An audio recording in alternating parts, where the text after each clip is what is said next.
అనుకూల voter BJP వెనకాల ఎందుకు వస్తాడు? ఏమైనా వస్తే మళ్ళీ కాంగ్రెస్ వైపు ఇంకోటి వైపు చూడాలి. సో అందువల్ల బీజేపీ ఎంత మేరకు జగన్మోహన్ రెడ్డిని ఇబ్బంది పెడుతుంది అనేది నాకైతే $1 మిలియన్ క్వశ్చన్ అది. ఎందుకంటే రెండు ప్రాంతీయ పార్టీలు బలంగా ఉన్న ఎక్కడా కూడా బీజేపీ వారి మధ్య ఘర్షణను తనకు అనుకూలంగా వాడుకుంది తప్ప తమ మిత్రపక్షమైన ప్రాంతీయ పార్టీకి అనుకూలంగా వాడుకోలే. మీకు ఉదాహరణ తమిళనాడు చెప్తాను. తమిళనాడులో ఏడీఎంకే డిఎంకే మధ్య ఘర్షణ. డిఎంకే పైన ఎన్ని కేసులు లేవు. 2G స్పెక్ట్రమ్ కేసు ఏమైనా అయిందా? 2G స్పెక్ట్రమ్ కేసులో డిఎంకే నాయకుడు పీకల దాకా మునిగిపోయి ఉన్నారు. మీకు 2G స్పెక్ట్రమ్ కేసు కాంగ్రెస్ పార్టీని కూడా ఇబ్బంది పెట్టే కేసు. 2G స్పెక్ట్రమ్ కేసు ఉపయోగించుకొని నరేంద్ర మోడీ ప్రైమ్ మినిస్టర్ అయ్యాడు. మరి 10 ఏళ్లలో 2G స్పెక్ట్రమ్ కేసులో ఒక్కరికైనా ఏమైనా అయిందా? ఏమీ లేదు. ఎవరూ దోషులు లేరని కోర్టు ప్రకటించింది. అసలు ఆ కుంభకోణమే జరగలేదని కోర్టు ప్రకటించింది. ఎందుకు? అక్కడ కాంగ్రెస్ నాయకులు లోపలేస్తే డిఎంకే నాయకులు లోపలేయాలి. ఇదంతా ఎందుకు? కేసీఆర్ పైన ఇంతవరకు కేంద్ర ప్రభుత్వం ఒక్క కేసు పెట్టిందా? సింగిల్ కేసు చూపెట్టాను నాకు. ఇంత బీజేపీ వాళ్ళు కేసీఆర్ రోజు అంటారు కదా, ఎందుకు మరి కేసీఆర్ పైన ఒక్క సెంట్రల్ గవర్నమెంట్ కవిత అరెస్ట్ అయింది కేంద్ర ప్రభుత్వ కేసు కాదు కదా, లిక్కర్ కేసు కదా. మరి కేంద్ర ప్రభుత్వం ఇంతవరకు కేసీఆర్ పై కానీ కేటీఆర్ పై కానీ ఎందుకు? రేపు ఇవాళ కాకపోతే రేపైనా బీఆర్ఎస్ కాంగ్రెస్ వ్యతిరేక రాజకీయ పార్టీ కనుక మాకు ఉపయోగపడుతుందని ఆలోచిస్తారు.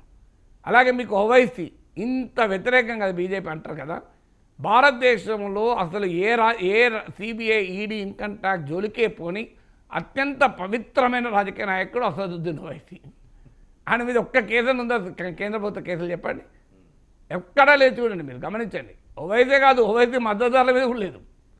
మరి దేశంలో పినరాయి విజయన్, మమతా బెనర్జీ, అరవింద్ కేజ్రీవాల్, స్టాలిన్ అందరి మీద కేసులు ఉంటాయి. మీరు గమనించండి. లేని కేసులు లేని Farooq Abdullah, name one opposition politician, Rahul Gandhi, అందరి మీద కేసులు ఉన్నాయి. Akhilesh Yadav, Mulayam Singh Yadav, everybody, Lalu Prasad except Asaduddin Owaisi.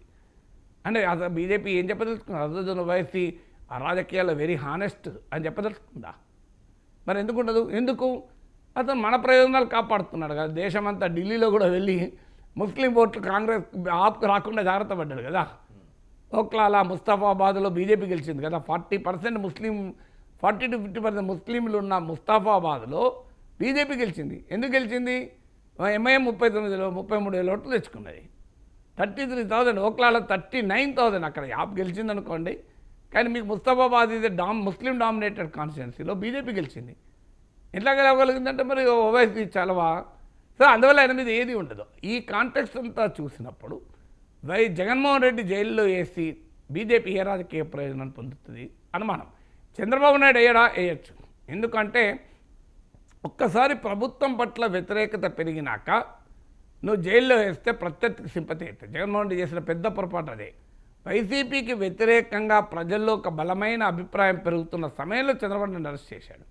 అందుకే చంద్రబాబు నాయుడు అరెస్ట్ను టీడీపీ సంబంధం లేని వాళ్ళు కూడా నిరసించారు. ఎప్పుడు కూడా సింపతి అన్ని సందర్భాలు ఉపయోగపడదు. జగన్ అరెస్ట్ అయిన కాంటెక్స్ట్ రాజశేఖర రెడ్డి మరణానంతరం సోనియా గాంధీ 10 ఏళ్ల పాటు యూపీఏను అధికారంలో పెట్టిన రాజశేఖర రెడ్డి కుటుంబానికి అన్యాయం చేస్తుందన్న భావన నేపథ్యంలో అరెస్ట్ అయితే ఆ జగన్మోహన్ రెడ్డి రాజకీయంగా బలోపేతం చేసింది.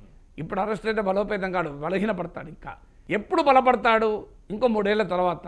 ఇంకా సుపరిస్థితి అమలు కాలే, భరోసా పడలే, ఆ సంపద సృష్టిస్తానన్నాడు కాలే, ఉద్యోగాలు 20 లక్షలు అన్నాడు ఎక్కడున్నాయి, అమ్మకు వందనం ఏమైంది? ఇలా ప్రజల్లో అసంతృప్తి పెరిగితే, ఒకవేళ పెరుగుతలేదు, నేను ఇప్పుడు ఊహాగానాలు చేయలేను, పెరిగితే అప్పుడు జగన్మోహన్ రెడ్డి అరెస్ట్ అయితే జగన్కి లాభం అవుతుంది. అందువల్ల ఒకవేళ ఇది కనుక గమనిస్తే చంద్రబాబు నాయుడు 2-3 ఏళ్ల తర్వాత ఎలక్షన్ దగ్గర పడుతున్న కొద్ది అరెస్ట్ చేస్తే అది జగన్కి బెనిఫిట్ అవుతుందేమో అని ఇప్పుడు అరెస్ట్ చేస్తే ఇప్పుడు జగన్మోహన్ రెడ్డి కనీసం ఆ ప్రయోజనం పొందుతుంది కదా అని.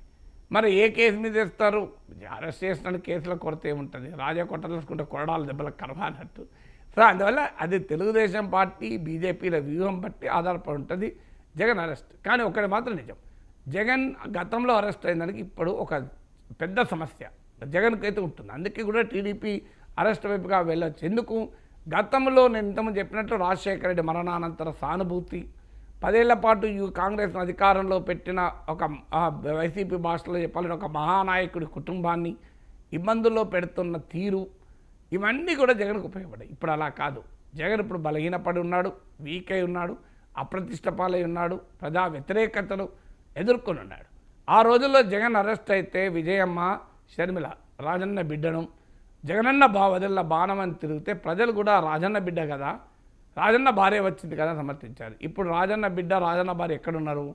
జగన్కు వ్యతిరేకంగా నేషనల్ కంపెనీస్ లా ట్రిబ్యునల్ NCLTలో కేసులు వేస్తూ జగన్మోహన్ రెడ్డి అన్యాయం చేస్తున్నాడు కుటుంబానికి, రాజశేఖర రెడ్డి కుటుంబంలో చిచ్చు పెట్టాడని చెప్పి విజయమ్మ తల్లి విజయమ్మ చెల్లి షర్మిల బహిరంగంగా విమర్శిస్తున్న సందర్భంలో జగన్ ఉన్నాడు.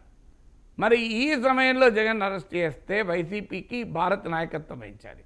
మరి ఆమె కూడా లోపల కేసులు ఉన్నాయనుకోండి, అప్పుడు ఏంటి? అందువల్ల it's a more crisis moment కనుక ఇప్పుడు కనుక జగన్మోహన్ రెడ్డి అంటే ఇంకా చంద్రబాబు నాయుడు ప్రభుత్వం పైన తీవ్ర అసంతృప్తి లేదు, జగన్మోహన్ రెడ్డి బలహీనపడి ఉన్నారు, కుటుంబ సభ్యుల మద్దతు లేదు, బీజేపీ కూడా జగన్మోహన్ రెడ్డి దగ్గర ఎంపీలు ఉన్నారు కనుక మాకు అవసరమని అనుకోవడం లేదు.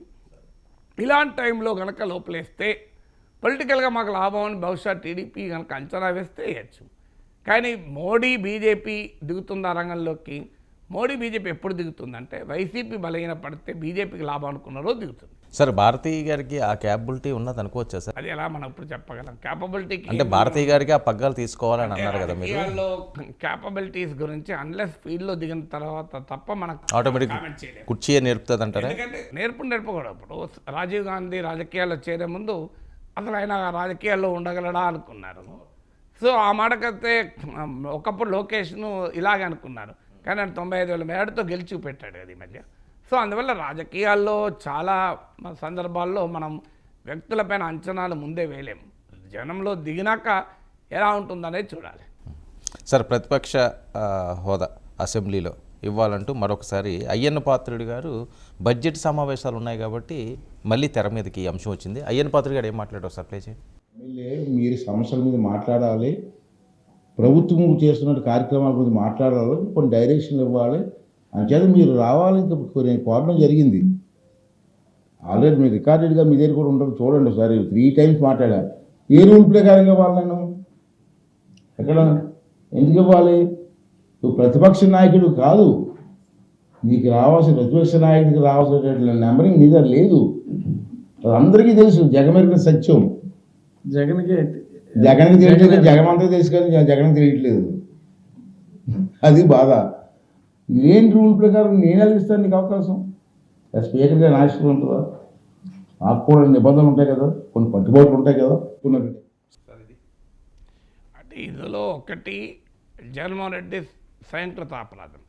ఆయనే శాసనసభ వేదిక పైన నేను చిటికేస్తే కొంత చంద్రబాబు నాయుడుకు ప్రతిపక్ష హోదా కూడా పోతుంది అని వ్యాఖ్యానించాడు. అప్పుడు ఏ ప్రాతిపదిక మీద వ్యాఖ్యానించాడు? 10% సభ్యుల బలం ఉండాలనే అంశం ఆధారంగా వ్యాఖ్యానించాడు. సో నేను చిటికెత్తే చంద్రబాబు నాయుడుకి 23 మంది ఎమ్మెల్యేలు ఉన్నారు, 6 వెళ్ళిపోతే ఆయనకు ప్రతిపక్ష నేత హోదా కూడా పోతుంది అని అన్నాడు. ఆ రోజు కూడా నేను చెప్పాను, ఈ చంద్రబాబు నాయుడుకు 10 మంది 6 పోయినా ప్రతిపక్ష నేత హోదా తీయడం కరెక్ట్ కాదు. 10% అనే నిబంధన ఎక్కడ చట్టంలో లేదు. వాస్తవంగా మీరు payment of salaries and alliances act of ఆంధ్రప్రదేశ్ని కొట్టండి, గూగుల్లో వస్తుంది. అందులో క్లియర్గా ప్రొవిజన్కి ఎక్స్ప్లెనేషన్ ఇస్తూ అపోజిషన్లో హైయెస్ట్ నెంబర్ ఉన్న పార్టీ అని ఉంది, కానీ అసెంబ్లీ స్ట్రెంత్లో 10% అని ఎక్కడా లేదు. మీరు కావాలంటే K Nageshwar on leader of the opposition in Quint అని మీరు గూగుల్లో కొట్టండి. క్వింట్లో నేను 1500 పదాల ఆర్టికల్ ఉంది నాది, విత్ ఆల్ కోర్ట్ జడ్జిమెంట్స్, సంబంధిత చట్టాలను కోట్ చేస్తూ, కౌల్ అండ్ షెగ్దర్ను కోట్ చేస్తూ, assembly rules and procedure quote చేస్తూ రాశాను. ఇది నా యూట్యూబ్లో కూడా చాలా డీటెయిల్డ్ వీడియో ఉంది. ఇది జగన్మోహన్ రెడ్డి కొరకో చంద్రబాబు నాయుడు కొరకో నేను మాట్లాడలే. చంద్రబాబు నాయుడుకు నేను చిటికేస్తే 6, 5, 7 ఎమ్మెల్యేలు వెళ్ళిపోతే చంద్రబాబు నాయుడు ప్రతిపక్ష హోదా పోతుంది అన్న రోజు కూడా నేను ఇదే మాట్లాడాను. అప్పుడు వైసీపీ వాళ్ళు నన్ను ఏమన్నారంటే చంద్రబాబు నాయుడు పేటీఎం బ్యాచీనా అన్నారు. కానీ ఇప్పుడు జగన్మోహన్ రెడ్డికి 10% లేదు కనుక ప్రతిపక్ష నేత హోదా రాదన్నప్పుడు ఇప్పుడు అదే మాట్లాడుతున్నాను. ఆ నిబంధన ఎక్కడ లేదండి. ఆ రోజు చంద్రబాబు నాయుడుకి అనుకూలంగా ఉందని భావించారు, ఇప్పుడు జగన్మోహన్ రెడ్డికి అనుకూలంగా ఉందని భావించి టీడీపీ వాళ్ళు అటాక్ చేస్తున్నారు. సో ఇదే విచిత్రం అంటే. కానీ జగన్ అయినా చంద్రబాబు అయినా వాళ్ళ వైఖరి వాళ్ళు మార్చుకున్నారు, నేను మార్చుకోలే. జగన్మోహన్ రెడ్డి అప్పుడు ఏమన్నాడు, 10% లేకపోతే ప్రతిపక్ష నేత హోదా రాదన్నాడు. ఇప్పుడేమో 10% అని ఎక్కడుంది నిబంధన నాకు ఇవ్వాలి అంటున్నాడు. హైకోర్టు కూడా వెళ్ళాడు. అందువల్ల జగన్మోహన్ రెడ్డిలో కన్సిస్టెన్సీ లేదు, చంద్రబాబు నాయుడులో కన్సిస్టెన్సీ లేదు, నాగేశ్వర్లో కన్సిస్టెన్సీ ఉంది. అప్పుడైనా ఇప్పుడైనా స్టాండ్ ఒకటే.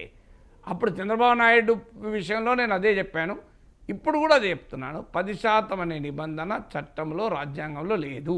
నాకు తెలిసినంతవరకు చూపెట్టండి మీరు.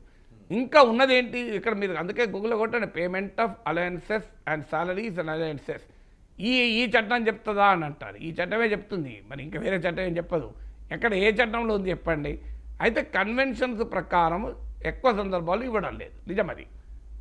మీకు ఢిల్లీలో మరి 70 మంది సభ్యులను అసెంబ్లీలో, బీజేపీకి 3 ఉన్నారు 2015లో, 8 మంది ఉన్నారు 2020లో. మరి అక్కడ ప్రతిపక్ష నేత హోదా ఇచ్చారని నేను చదివామని మీడియాలో.